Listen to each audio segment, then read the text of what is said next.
And then we have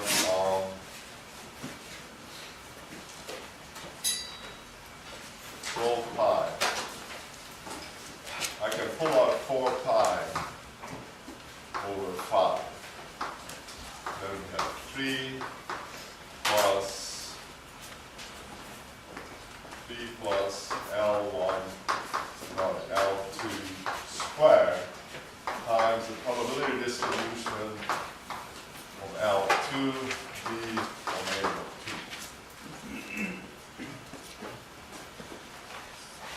2. So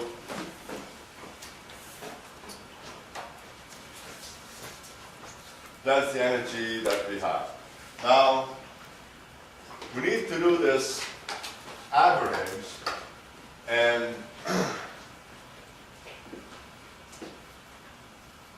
what I want you to think of, first of all, is that we can write this in tensor form. We can do this. This is really a dot product squared. And so we can write this as L1 alpha, L2 alpha. This is, you're summing over the repeated indices. It's a dot product. And we have this happening twice. So we have L1 beta, L2 beta. So this term looks like that. And if you sort of separate this into, you put the L1s on one side and the L2 on the other side, then you see that what this integral, what this whole integral will give us. And so first of all, if I integrate the probability density over all solid angle, I have to get 1. Right? The probability density has to give you 1. So when I do this integral here, I just get a 3, that's just a number. And if I write this differently with the L1s over here, the L2s over here, then we'll get L1 alpha, L1 beta times the average value of L2 alpha, L2 beta. Right? This is a constant that depends on what orientation we put in. So we are looking at a function of L1, but we integrate out L2. And so what we end up here is this quantity here, the average value of this outer product, which, as we said, is a tensor. Right? So I want to stop here for a minute, and I want you to think back of the energy of a rod, just a single rod in an electric field. We said that we had 2 terms. We said that if we had a permanent dipole along the rod, then the energy was minus the magnitude of the dipole moment times the electric field dotted with the direction of the vector. So, oops, E alpha, L alpha. And if we only had polarizability, then we had a term which was minus 1/2 alpha times E dot L squared, which was really very similar to what we have here. It was L1 dot E, so I can write it like this, L alpha, L beta, E alpha, E beta. You remember this? So you kind of look at this energy, you see, okay, so we have one situation here where we have permanent dipoles, things depend on this vector, or we have just a rod, and the energy depends on this tensor, which is the same if you rotate the rod end for end. So now the thing you want to notice here is that the situation here is just the same. The energy of our particle has the same form as over there. Essentially, it is the same tensor multiplied by this guy. And this guy kind of plays the same role that an electric field did here. It's not an electric field, but it behaves just the same as an electric field. And so we can kind of think of this as, this is a sort of a field, which is coming from the interaction with the neighbors, and it's kind of like an electric field, and this is called the molecular field.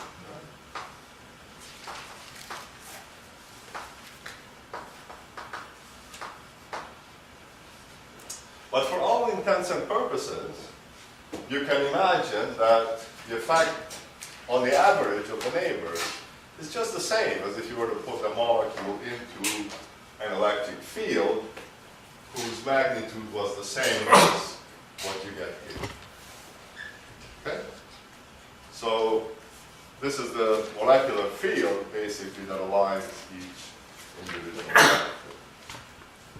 Okay, and then we said that if we calculate the average energy for particles, then we can calculate the average of this vector, if we have a permanent dipole, or we can calculate the average of this tensor.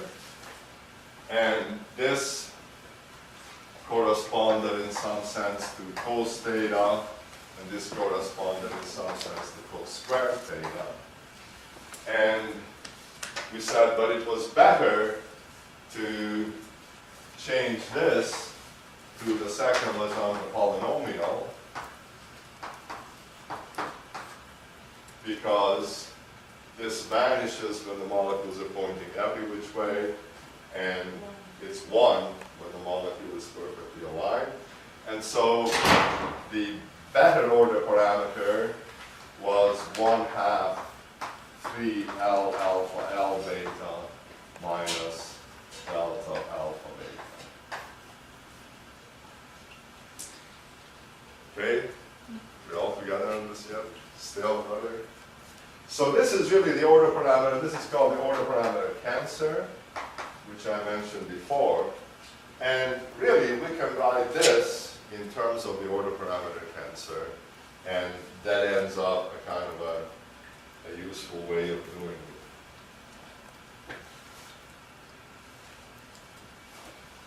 it. Now, when we're talking about the energy of this particle, we have this term over here, but this is independent of orientation. This one doesn't care how the particles align. So, now this is important if you wanted to understand how the particles are attracted to each other and how they end up forming a dense phase. But as far as the orientation is concerned, this is no role at all. So we'll just throw this away because it's independent of orientation. And we'll just focus on this guy. And because, this is just a more useful way of writing things, I want to do the same thing here. I would like to rewrite this in that sort of a way. Okay?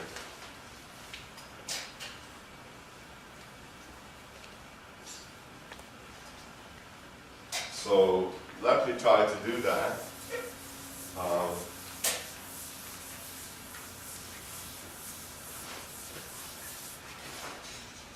So just consider the following quantity. Okay, suppose that I make 1/2 3L1 alpha L1 beta minus delta alpha beta. So I make this quantity from my unit vector L1, and then I contract it with 1/2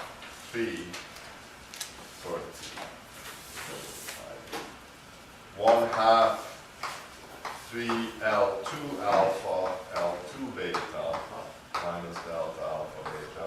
Usually 1/7. Oh, 1/2. Thank you. Okay, so let's just consider this quantity, see what we get. So first of all, it is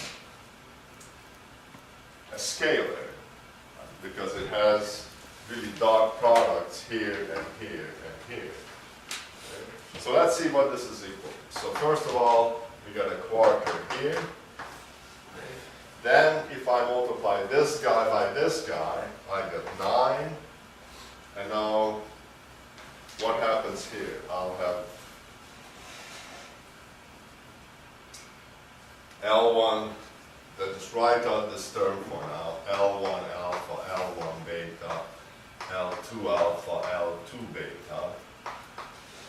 And that's the term that we had here that I erased, so we get the same term that we are looking for. And then if I take this next term, I am taking essentially, I have to sum over, so you guys remember this guy? So I have a repeated index here. Repeated index means I must sum over all the indices, but I will get 0 unless this index is the same as that index. So I just end up taking the dot product of this guy with itself. That gives me -3. And then I do the same thing over here.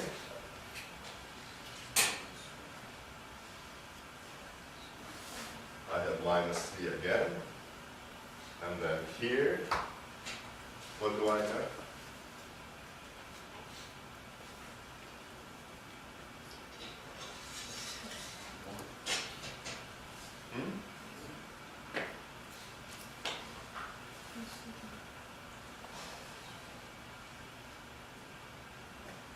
Just 1.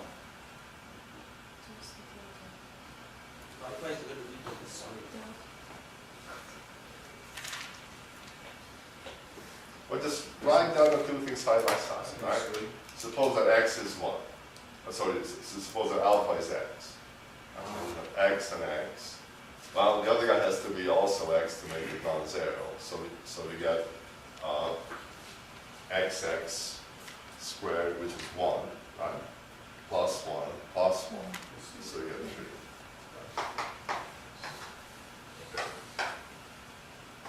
Okay, so the point is that the quantity that we had before, we can write as this, because this ends up being just a useful form, because it looks like P2. It looks like the Q thing that you're at. So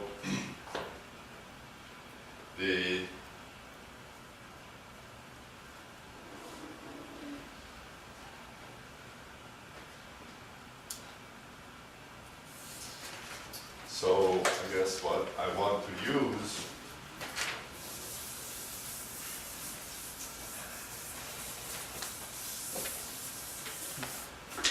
is I want to use the magnet L1 alpha, L1 beta, L2 alpha, L2 beta is equal to, okay, we can forget this constant, we're ignoring constants now because they are irrelevant. So that is equal to this thing times 4 nines, right? So that's equal to 4 nines times 1/2 L1 alpha, L1 beta, minus delta alpha beta times 1/2 L2 alpha, L2 beta, minus delta alpha beta, plus a constant. Okay, but we don't care about this because it's independent of orientation. Okay, so we're almost there.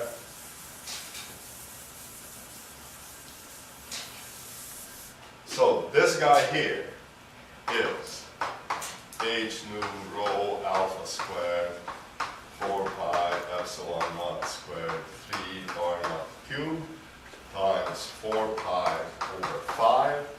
And then this thing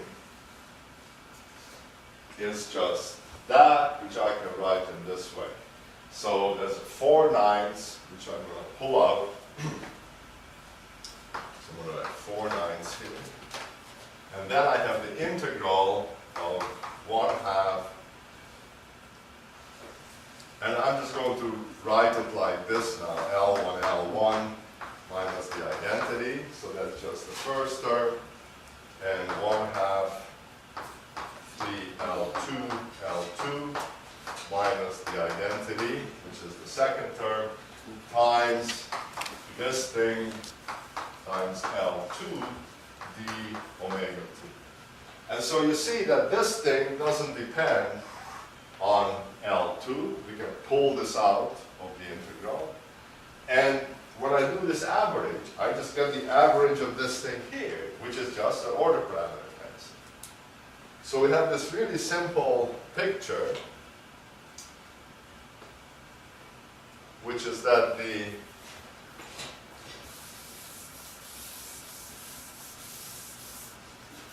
energy, now we can go right back to the beginning, that the energy of a particle is equal to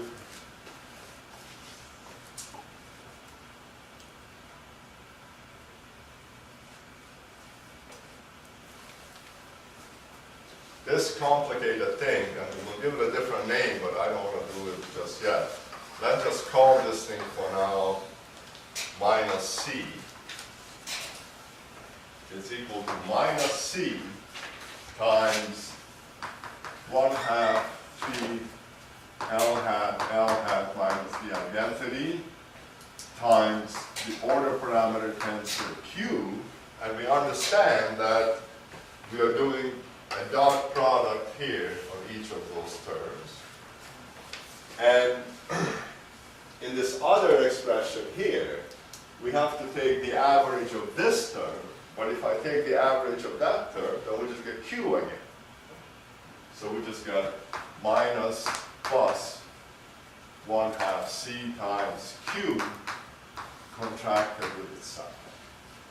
And that's the punchline. So this is the whole business in Palffy-Muhoray theory, that the energy of a particle of orientation given by unit vector L hat is made up of this term, which gives the torque on it, and it's proportional to the order parameter, which is the average of the same quantity over all the molecules, minus half of this, which is just the average of that, to correct for overcome.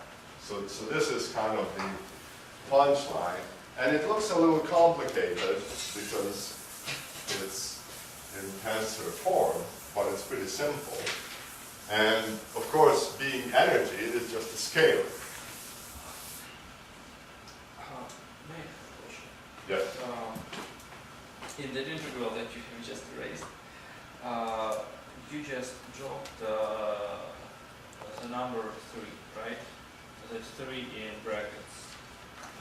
Yes. Why? Because it's independent of orientation. So then it would be just one more term in after integration, right? Yeah. So so you can imagine that we could just put some constant. It's like normalization of the total energy, right? It's an additive constant independent of orientation, and it doesn't change the behavior at all. It's just an additive constant. And the energy is never really defined with an additive constant. Yes. So, okay.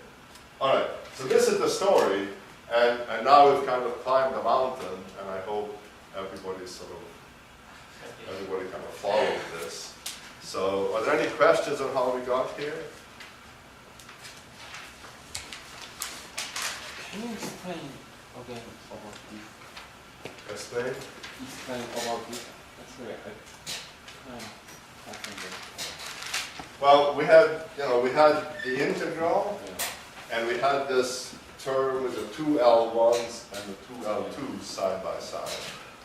And we said that we could write those as the product of this term for L1 and an identical term for L2. And those were the same except for the additive constant. And then because we averaged over L2, the average of a term like this for L2 is just Q, right? So Q is just the average of this 1/2 the L minus the identity. So then we averaged over the orientation of particle 2, we got Q. Yeah. And then if I average over the orientation of particle 1, I get a Q here also. So, yes, next. What is the significance of the C? Oh, it is, these are dimensionless God. This is an energy. C contains the magnitude of the interaction strength. Right? So, and now we know what C is. We wrote it down. It's H nu alpha squared, 4 pi epsilon naught squared, all of that stuff. Right? But it's just some number with the units of energy. We'll get back to that in a second. Now first, I want to focus a little bit on this guy here. So explicitly, this is a tensor. It's a matrix. It's a second rank tensor. It's a matrix. 1, 2, 3, 4, 5, 6, 7, 8, 9 elements. Right? So let's really construct this tensor and look at it for a while. So Q explicitly looks like this. First half, we have the expectation value of the x component here, right? So we have 1/2 3 Lx squared minus 1.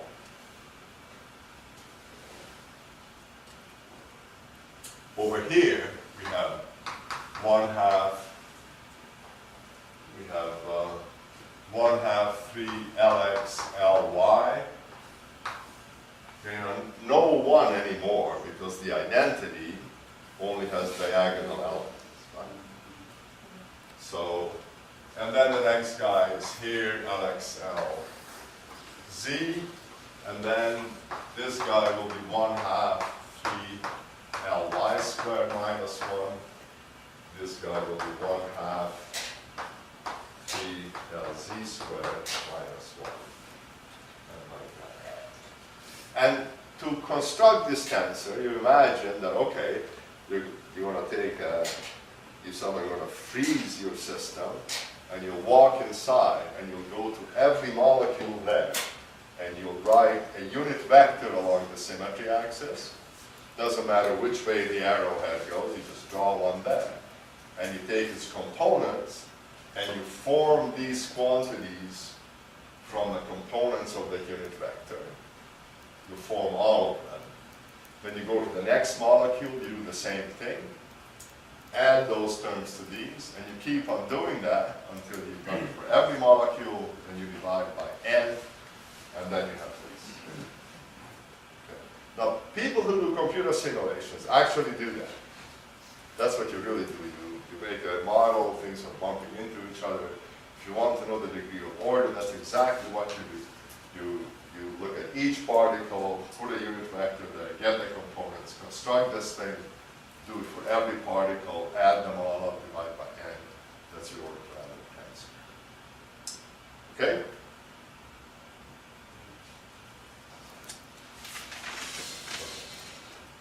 Now, so it's great, but then you say, well, yeah, but this is a pretty complicated animal. It's got 9 entries in it. That's quite a lot. Now, there are some useful theorems in linear algebra that can help us a little bit. And one of them says that a real symmetric matrix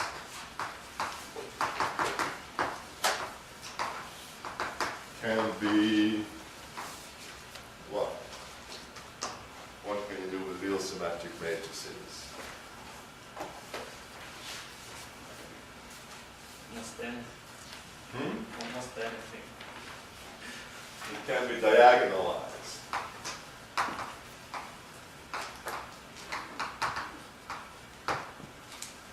What does that mean?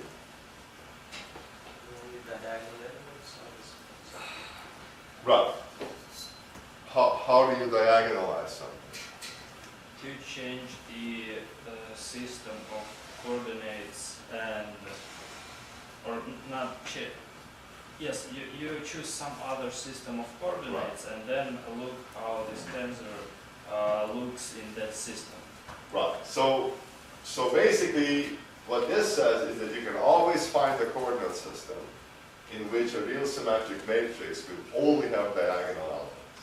Okay? So can find chords where the thing is diagonal.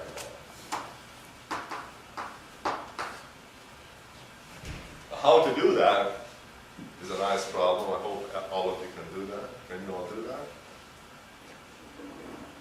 If I give you a matrix, here's a matrix. Can you diagonalize it? Can you find the coordinate system where it's only diagonal? That's a really common problem in linear algebra. All right. And do you want to find the coordinate system for only the diagonalized form of the It's matrix? pretty much the same.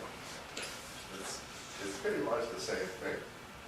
But anyway, I want to sort of wrap up. So, okay, so let's suppose that we do it. Suppose somebody gives us an order parameter tensor, and somehow we find the coordinate system where it's diagonal. That means that all of these off-diagonal elements disappear, and we just have zeros everywhere. Okay, that's pretty good. Now, let's think about what these terms look like. So, okay, so now we're in a coordinate system where this is diagonal. So we're in a special coordinate system.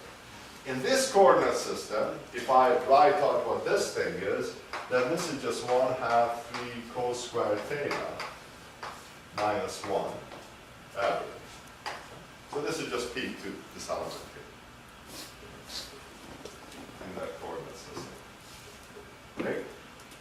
This is good. And if I do the same thing here, this guy is going to be 1/2 3, what's the y component? So this will be sine squared theta, cos sine squared theta, sine squared phi. And this guy is going to be 1/2 3 sine squared theta, cos squared phi.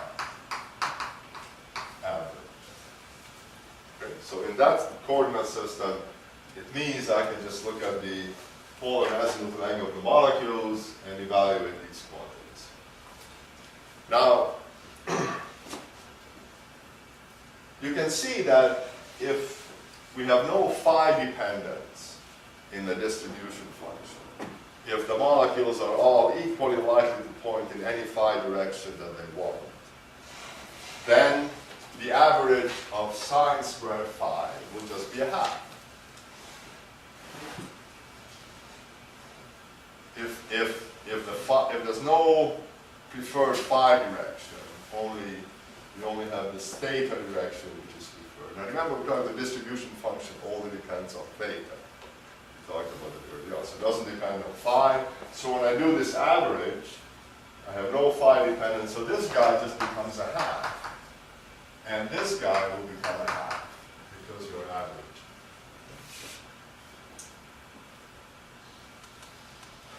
And then I can write sine squared theta in terms of cos squared theta.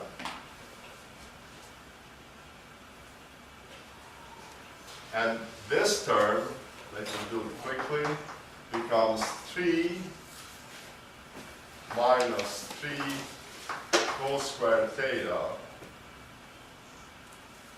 over 2, because we have 1/2 here, and 1/2 here. minus 1. So if I have 3 halves minus 1, I just get 1 half here.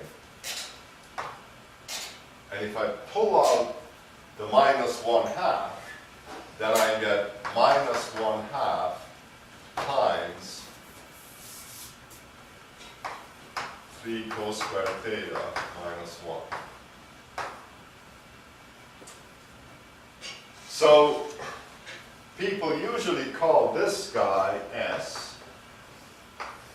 This is the scalar order parameter. And then this element here just becomes minus half S. And this guy is the same, minus 1 half S. So in this diagonal coordinate system, Q is really simple if there's no phi dependence. It just looks like minus a half S, minus a half S, and S. Where S is the scalar order parameter, which is just the expectation value of P2 cos theta.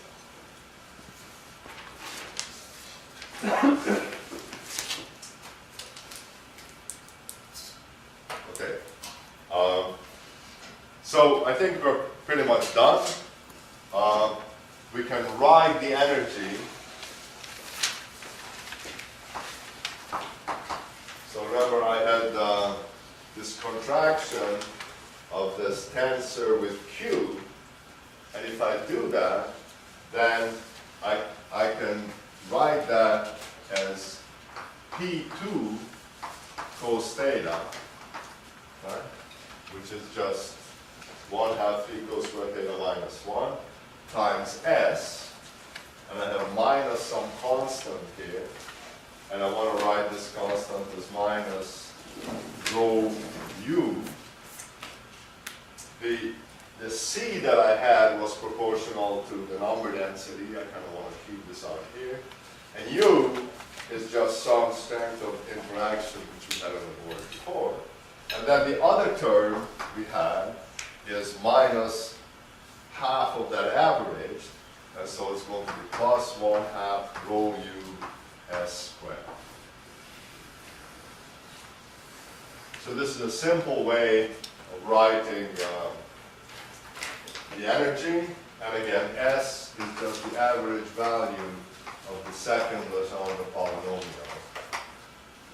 P2 cos. And this equation for energy, expression for energy is in the system where Q is diagonal, right? Well, Or not? the nice thing is that the energy is a scalar, and if you change a coordinate system, it doesn't change. But we have just done it like first came to this system, and Yes. this is the energy we wrote in this system. That's right. So now you see how beautiful this is. The energy is a scalar, which is invariant of coordinate transformations. I can calculate it in any coordinate system, and I have to get the same number.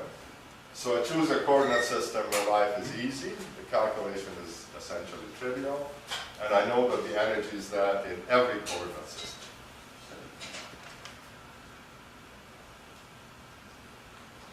Okay, good. So we'll stop here, and basically we are done. Now we just put this into the partition function. We have the free energy. We can do everything. Right? So we kind of time them out, and then we're coming down the other side. Okay, so please make sure that you have. I mean, the main thing is not to understand the details of the calculation, but to understand the underlying structure. And please do become familiar with this idea of tensors and dealing with them, because they make life really simple for us. Okay, good. Good here.